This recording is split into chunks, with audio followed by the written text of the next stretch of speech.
Our members are very clear. They will not compromise the level of education that our students receive every day across this province. We're continuing to fight for additional funding for special education students. We're continuing to fight for discuss class size issues. I have to wonder what kind of games this minister is playing, that for some reason the students that OSSTF members serve aren't deserving of the same kind of attention as the students who are served by the members of other unions. The obligation isn't on the government alone. It's on the unions to not be dogmatic on their demands on government, be it on benefit asks, compensation, on hiring. Historic day in Ontario as tens of thousands of teachers and education workers strike, picketing here at Queen's Park against the Ford PC government. Hello, I'm Dwight Drummond coming to you live outside the provincial legislature this noon hour, where for the first time in nearly a quarter century, all four teachers' unions have walked off the job on the same day. We will hear from union leaders, we will hear from the education minister, and of course parents over the next 30 minutes. But before the picket lines we see here came the policy decisions. Let's start with a look at how we got here. Teachers have been without contracts since the beginning of this school year, but the fight with the province began well before that. Before the ink was even dry on election day, they declared war on us, the unions. Early last year, the Ford government revealed its plan for education reform. We know not everyone will agree with every single part of our plan. That was never going to be the case. Almost immediately there were protests, first by students. I'm here because what Doug Ford doing is completely unacceptable. His budget cuts, it's putting one of my favorite teachers out of a job.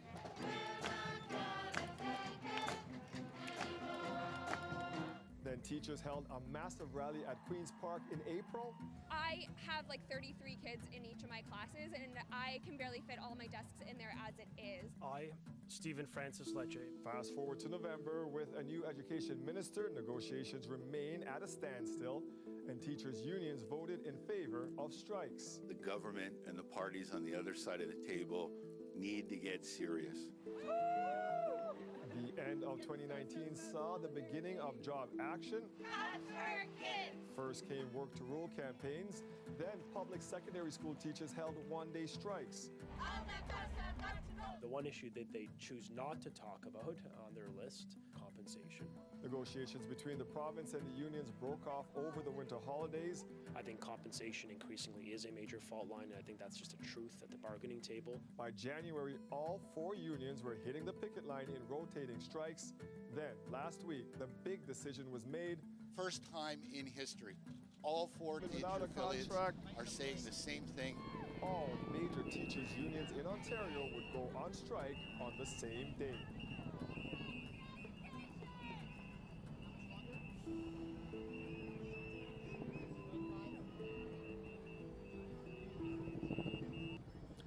All four unions here today have been without a contract since the beginning of the school year, and that means 4 separate negotiations for the province.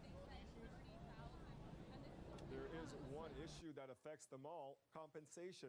Teachers are asking for a 2% wage increase to match inflation. The government is seeking a 1% increase in line with their own public sector wage cap legislation. For elementary teachers, the issues are more nuanced. They are looking for a strong commitment to all-day kindergarten. The province has said they remain committed to it, but the unions say there is no explicit commitment in the current language of their collective agreement. There is also a call for more funding for special education, and there are issues when it comes to hiring practices. For Ontario's high school teachers, there are issues of class sizes and e-learning courses. The province initially wanted to raise the class size cap at secondary schools from the current 22 to 28, but has since pulled back on that to an average of 25 students per class. And originally, there was a push to have students complete 4 high school courses online. The government has also backtracked on that to 2 courses.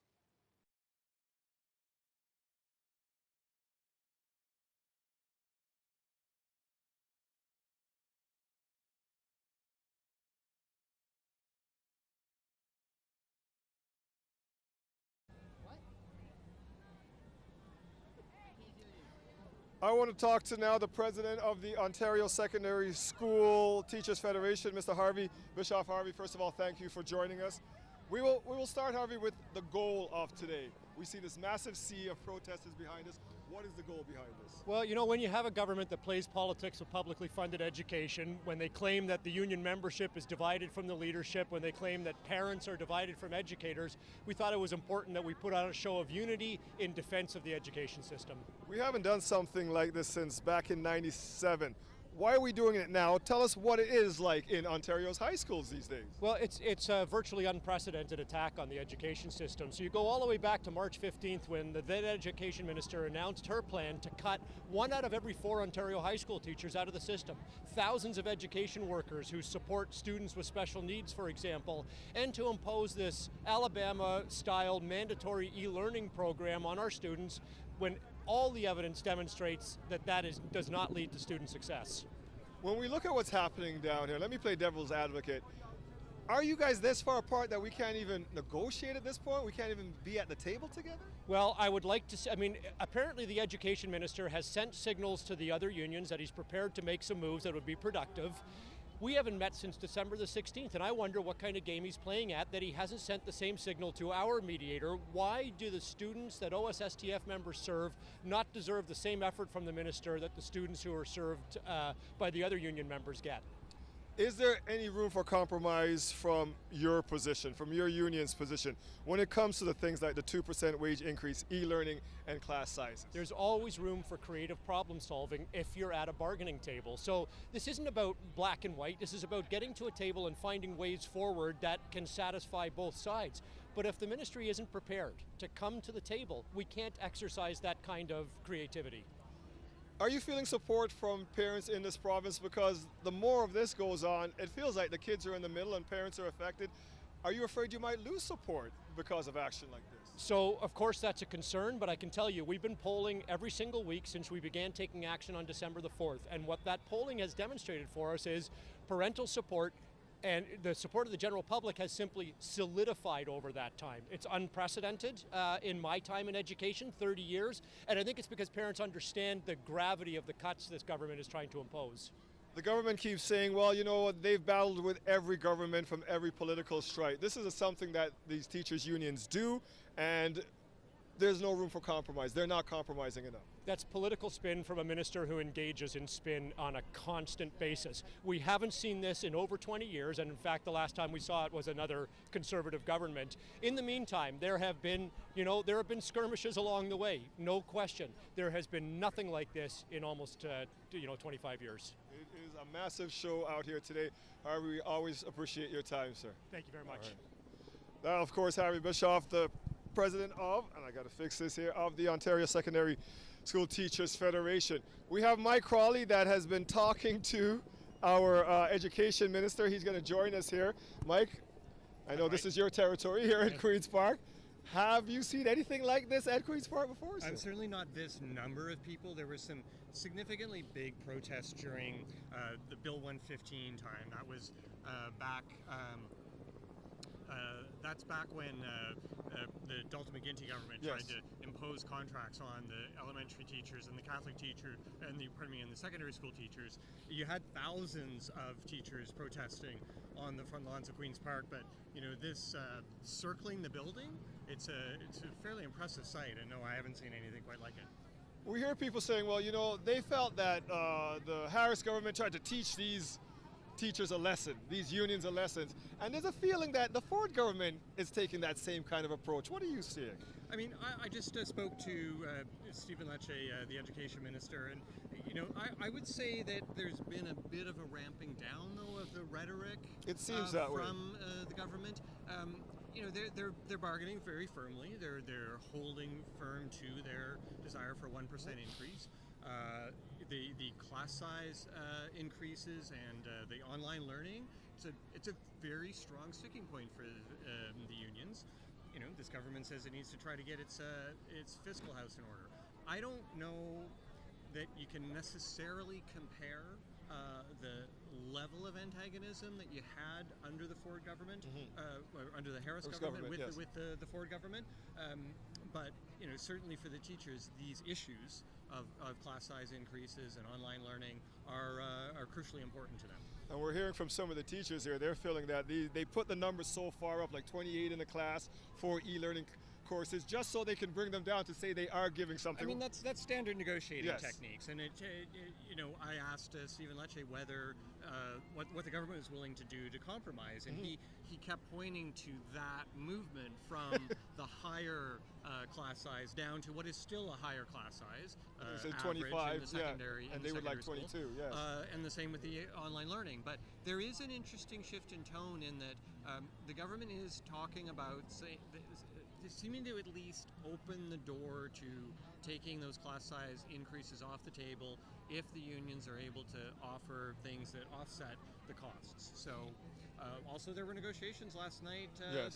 that the Catholic Teachers Association said were productive, but not enough to reach a deal. And not enough to stop them from being here today. Let's get some questions from some of the people with us here online. We have Keep On Reaching on Instagram wants to know, when teachers are on strike, what is the government doing with their paychecks?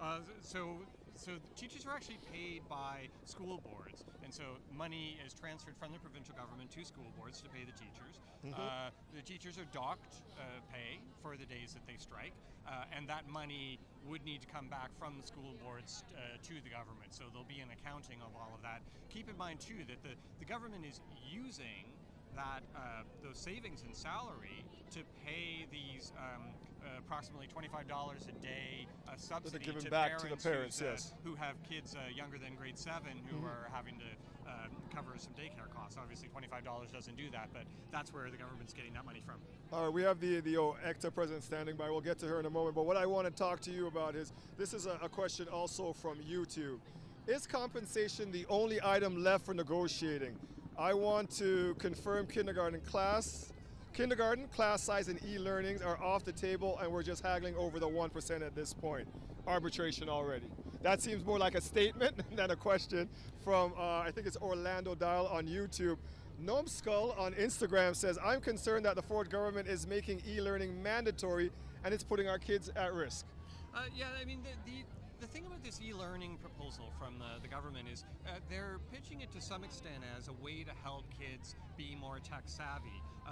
It's the future, I've got teenagers who are in high school, and they already do all sorts of stuff online. My son has to submit his essays online. There's a lot of online use. So kids are definitely. Yeah, I think my daughter did one e-learning course. Yes. It's a difference though to taking an entire course e-learning, which means that effectively you don't have a teacher there. Yes, for that help. And so there are mixed. There's mixed evidence about the success of e-learning. In the sense that it seems that there's a high failure rate, a high dropout rate in a lot of those. You know what? We are looking forward to your talk, which will be running shortly as the wind picks up here at Queen's Park. Gusty. With the Education Minister. I'm going to let you go right now. Thanks, and we're going to bring in the OECTA president here, Liz Stewart. Liz, we'll sneak you in here. Kind of loosey-goosey here at this protest. We appreciate you coming in. Liz, let's start with, do you feel this province and the school boards are negotiating in good faith with OECTA at this point? Because you were you actually did some negotiating yesterday. We did, Wednesday and Thursday. We were at the bargaining table. And all the way through this process, I have to say, we have said that working with our Trustees Association, we've actually been able to have some really constructive conversations and come to some good understandings and resolutions. The sticking point is with the Crown. The sticking point is at the point we're at now, where we're starting to talk about some really difficult issues like the e-learning, like the class sizes, like kindergarten and protection for our primary class sizes. All of those pieces are things that are at the table and that we're engaging in those conversations about. Those are the issues that you are fighting for. How close to a deal do you think we are? Historically, the Catholic teachers, you guys have been one of the first to get a deal with the province, regardless of which party is in power. So how close are you? Well, I think in our recent history, when we've been bargaining with the Crown, we've had a government on the other side of the table who has along with us, understood that we're all in it for the kids, right? We're all in it to make sure that the school experience is the best it can possibly be for the students. And you're accusing this government of not doing that? Absolutely not. I mean, when we look at what they've done, I know I heard from one of my local presidents just a few days ago, in one high school, over 71 classes won't be offered next year. So that's 71 credits that won't be available for students. That means that there's 12 fewer teachers in that building, and that's one school. So when we look at that, how is that helping students? How is that giving them the pathways they need? Obviously it doesn't. We have 4 separate unions here today. The issues aren't the same for all of the unions here. Is there a chance that one union may be able to get a deal while the others don't, and that's happened in the past? Well, I think at this point in time, many of the concerns are the same. Overall concerns. Overall. Yeah. But there are other issues that lie firmly with the Trustees Association. Like I say, we've been able to make good ground with our Trustees Association. My colleagues with the public school trustees and with the French board trustees, they have not been able to make those same gains because I guess those trustees have decided not to try and problem solve with them at this point. Let's finish up with the same question I put to Harvey. What are you hoping to achieve with this today, with this action?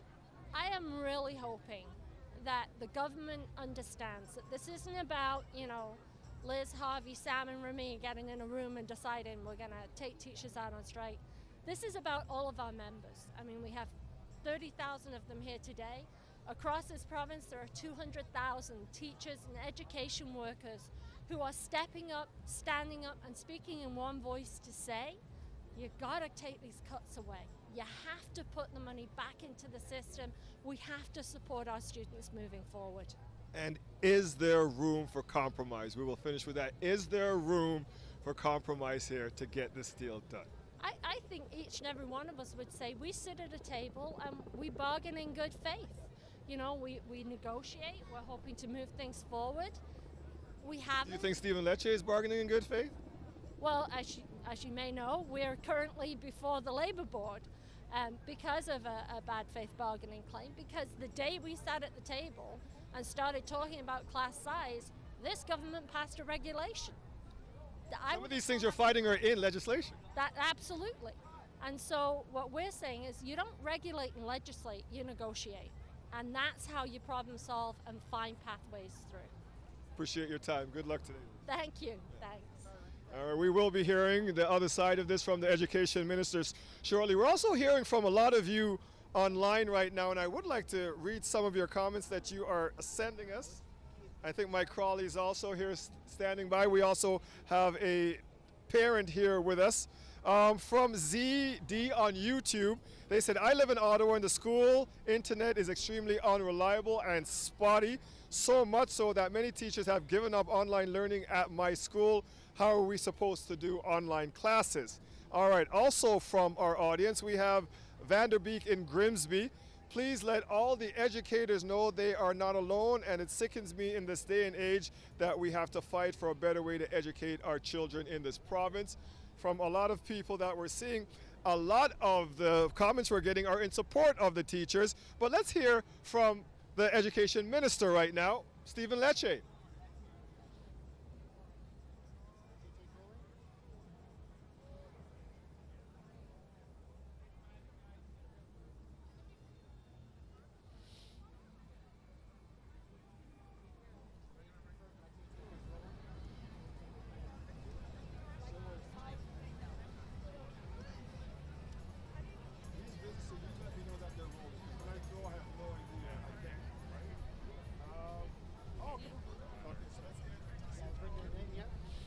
Can you send me that, James, please? Yep, sending it right now.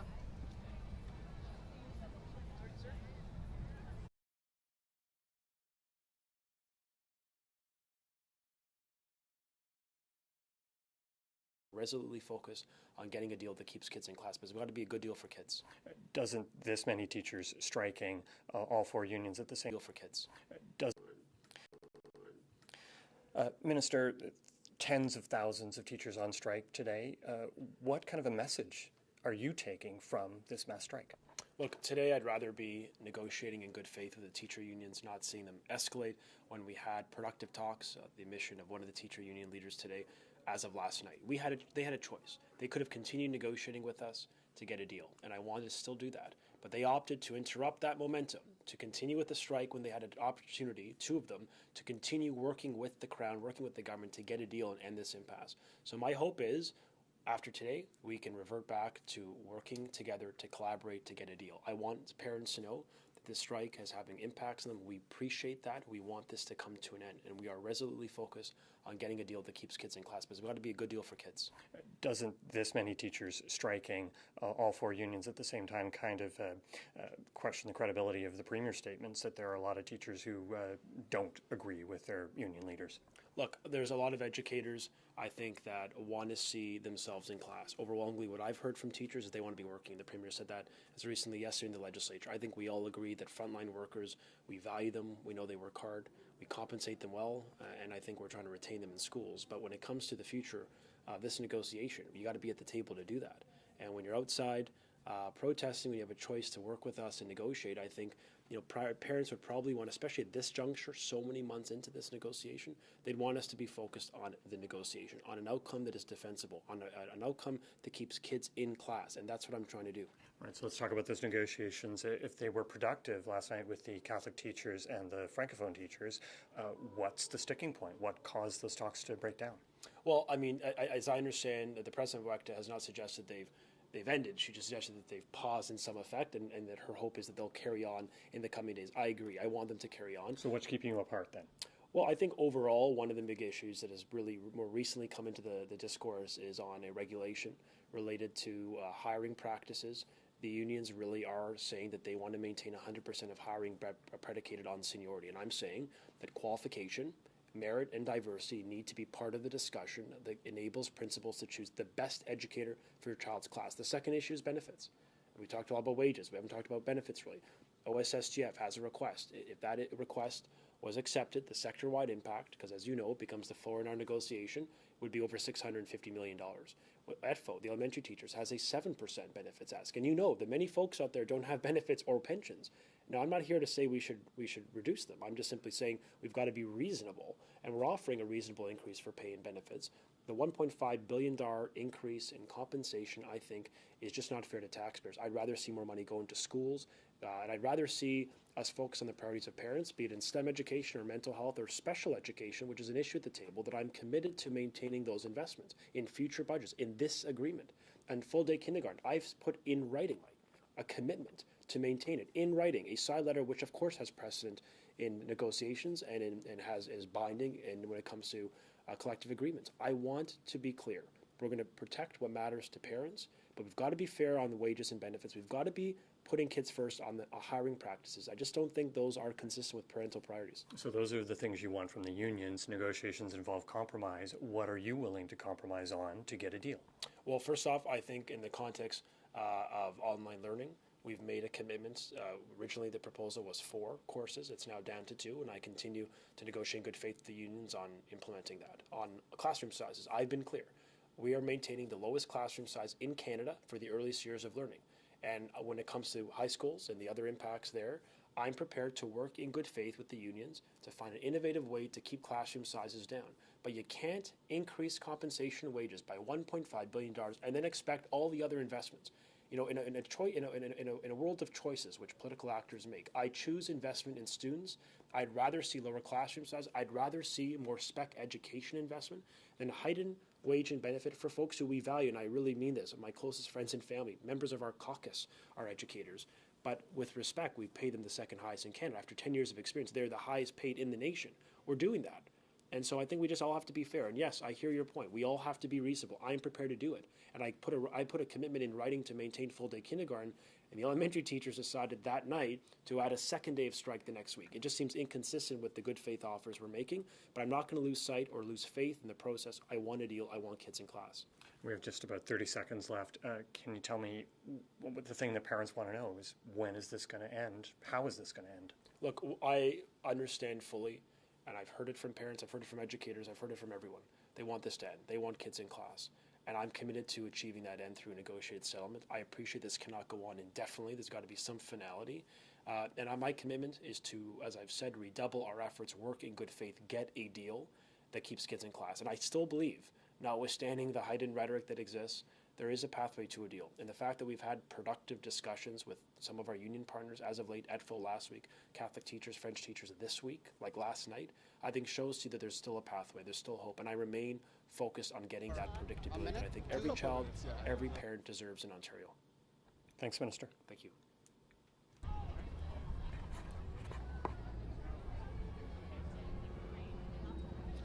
We couldn't cover this protest today without talking to the people that are being affected by this, the parents and the students. Azim Mohammed joins us now. He's a Toronto parent. He's been closely following the ongoing teacher negotiations with this government. He has 3 children, all in different levels of the education system, from high school right now to public school. Let's start, Azim, with how you feel about this province-wide strike today. Well, it feels good and bad both. It's like all the knowledge of Ontario in one place today, which we do not want it to be. Yes. We want it to be in the school, and which should be given to the children. And we want the government also not let people on the streets. Communication is the key. Talk to them. I have 2 things to say, one for the government, one for the teachers. Teachers, I feel, or everyone feels, that teachers are the nation builders. It's not just the one school, 2 school, or a province. It's about the nation and educating the future, because after some time, the children in the schools are going to be in the legislature and the parliament. What are we teaching them? Be on the streets or be good negotiators? What do you have to say to the government then about their role in this? Use your mettle, METTLE. Be resilient. You are politicians, and at one time you were also students, and you were also teachers, because students learn about politics. We don't want children to learn about this kind of politics. We want them to learn the good part of the politics. We want them to learn something really great, and respect for both government and as well as the teachers. Let's talk about the specific impact you feel that all of this is happening on your kids. Frustrating. Kids are stressed out. They do not want to study at all, I feel. And they are being given lots of homework. They do it, but it's not being checked because teachers are on strike. So no education, no checking the homework. That means they're losing. And who's the loser at the end? It's the children and then the parents. Nothing goes from the government, nothing goes from the teachers. How do you see this all ending? Are you hopeful that this will have some kind of amicable ending, or full out strike and legislation back to school? I do not want the back to work legislation no. Because I do not want the teachers to be insulted. Okay. Because it's not an employee-employee relation. We consider teachers as gurus. They're not just educators. So they need to have a bigger heart, improve the math scores, and then ask for hikes. And the government, well, there's no money, of course. Every time it's deficit, because everyone has to blame the previous government that they did not leave any money in the coffers. So you have been following this closely. Yes. Let's also talk about the fact that you have your kids with you today. Yes. What are they telling you? What are they saying to you? Are they supportive of their teachers? They're not. They're neither. Really? They're not supportive of the teachers because the attitude has changed. They are on a strike. They do not. The longer this goes on, you feel that they may be losing support to some of the students. Yes, they will lose the support from the children because they are not just educators. We consider them as teachers. Teachers are for the lifetime, and they leave very good memories and bad memories for the for the next level. So we want them to have good memories with the teachers, not on the strikes. Do you see this ending anytime soon? That'll be my final question, Azim. Are you hopeful? I'm hopeful. I'm hopeful. I want politicians to use their political mettle, and the teachers use your teacher key, talk, communication. I do not want people to call the minister or the government as chicken, that they are running away from the talk. And then I do not want the government to say that their demands are so high. Negotiate. Use everyone is good at what they are doing. Politicians are good at what they are doing. Teachers are good at what they are doing. Why don't we come up with a middle stand? Talk. we hope they will be back at the bargaining table sooner than later. Azim, really appreciate your time today, sir. Thank you very much, Azim. All right, let's get Mike Crawley back in here as we try to wrap this up. Mike, we know what the issues are. We're talking about class sizes. We're talking about compensation. We are talking about e-learning. Do you see, and you're here at Queen's Park all the time, do you see, after talking to the minister this morning, that there is hope for a sooner than later ending to this standoff? You know, I think it's going to require compromise on both sides, Dwight. I mean, clearly the government's got an agenda to try to cut costs, or at least rein in costs in the education sector. The teachers' unions are trying to look after the interests of their members. So negotiation is always a compromise, and you know, there are some signs of a willingness to compromise. You know, hard to predict the future. I think another key thing, though, is this government probably does not want to let this drag on forever. So, you know, if they can't get an agreement with all of the unions, you know, even one agreement would help. Because that can then be used as a framework for the others. Yes. But you know, if they're unable to get agreements with all of the unions, you're going to eventually see back to work legislation. We hear the government talking about compensation. They've legislated the 2%, sorry, the 1%. Teachers, they say they're asking for 2%. If they were to give them the 2%, this government is just saying that it's like $1.5 billion. We just can't afford that. Is that the main sticking point then for them, really? Look, this is clearly about money. Yes. Every single thing that happens within the bargaining has a cost to it, whether it's benefits, whether it's salary, whether it's class sizes. And so it's kind of doing the math there. And you're talking about a $25 billion amount of money that's spent in the school system every year. So, you know, clearly a higher than 1% wage increase is going to have a cost. You got to watch, though, with the government with the numbers, because sometimes when they say $1.5 billion cost, that isn't the cost of 1 year of 1% of a wage increase, right? That's over 4 years. Yes, yes. So you got to make sure you're comparing apples and apples. And what some of the teachers that were saying to me today also is that, okay, fine, they're saying that it's a lot of money, but it's about priority, because they're saying that the government is spending the money on other things, maybe rebates for electricity and things like that. So it's about priority, and then picking a priority and making this a priority. Yeah, sure. I mean, there's a $4 billion, Dwight, being spent every single year subsidizing our electricity rates to bring our electricity prices down. So, you know, the government's got choices. They have the healthcare system that they've got to worry about. You know, we're going to see a budget by the end of March that will, you know, give a bit of a sense of direction of where they're going and where they're trying to find savings in other places. But, you know, this is there's a lot at stake here, Dwight, clearly. It really is. Yeah. And we can see it by the turnout here today. Mm-hmm. Do you think that this will have an effect on the people inside the building behind us? You know, I mean, you heard in that interview with Stephen Lecce, I asked him, you know, what message does he take away from this? And, you know, he's not necessarily buying into that, you know, teacher unity. I think a key thing, though, is what's the message that parents take away from this? You know, you're going to hear comments from parents and voters, you know, including people who do not have parents or voters, but also there's people who don't have kids in the school system who have opinions, and you're going to hear from people that feel teachers are well compensated, that they don't need a 2% annual increase. So I mean, we are hearing that. They said this is a job for life. You have 30 years in this profession. There's so many things that people are talking about when it comes to being a teacher. So it is a good job, but it's an important job. It's a well-compensated job, but it's also a very stressful job. Yes. I mean, anybody who's ever spent time trying to wrangle a classroom full of, you know, teenagers or 8-year-olds, there's a lot. You had 6 people to that class. That's a lot of work. Yeah, there's a lot of energy that goes into that, and so you know, there's a political debate going on here too as well. You know, very clearly the NDP, the opposition NDP, is on the side of the teachers' unions in this.